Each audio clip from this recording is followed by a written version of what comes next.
ভাজিনার নাম এই মুহূর্তে দাঁড়িয়ে ঘরে ঘরে, কারণ বিশ্বকাপ চলছে। আপনারা জানেন যে কেপ ভার্দের দুরন্ত সেই গোলকিপার, 44 বছর বয়সী দুরন্ত সেই গোলকিপার ভাজিনা,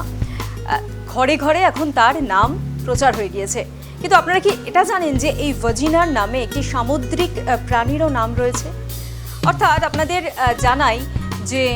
যে সময় ভাজিনা অর্থাৎ কেপ ভার্দের এই বিখ্যাত প্লেয়ার, বিখ্যাত গোলকিপার যখন আর্জেন্টিনার মতো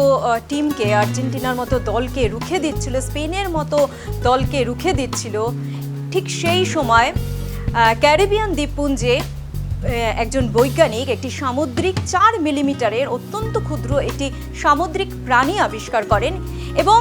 এই ভাজিনাকে সম্মান জানিয়ে সেই সামুদ্রিক প্রাণীটির নাম দেওয়া হয় ভাজিনা।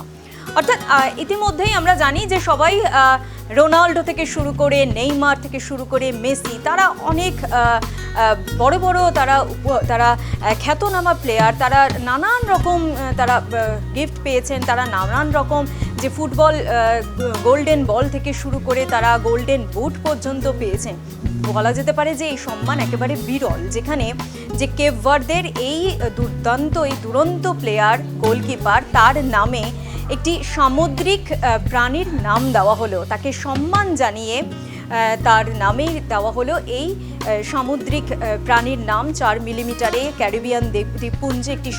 সামুদ্রিক প্রাণী আবিষ্কার হয়েছে যেই সময় বিশ্বকাপ, সারা দেশে বিশ্বকাপ চলছে, সারা দেশে বিশ্বকাপ ঘরে ঘরে, এবং সেই সময়ই কেপ ভার্দে অত্যন্ত ভালো খেলে, যদিও শেষ পর্যন্ত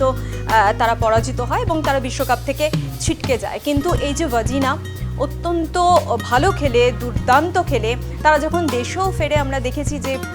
তাদেরকে বীরের সম্মান দেওয়া হয় কার্যত, এবং সেই ভাজিনাকেই এবার সম্মান জানিয়ে এই ক্যারিবিয়ান দ্বীপপুঞ্জ থেকে সামুদ্রিক যে 4 মিলিমিটারের একটি প্রাণী, সামুদ্রিক প্রাণী আবিষ্কার করা হয়েছে, সেই প্রাণীটির নাম কিন্তু দেওয়া হলো ভাজিনা।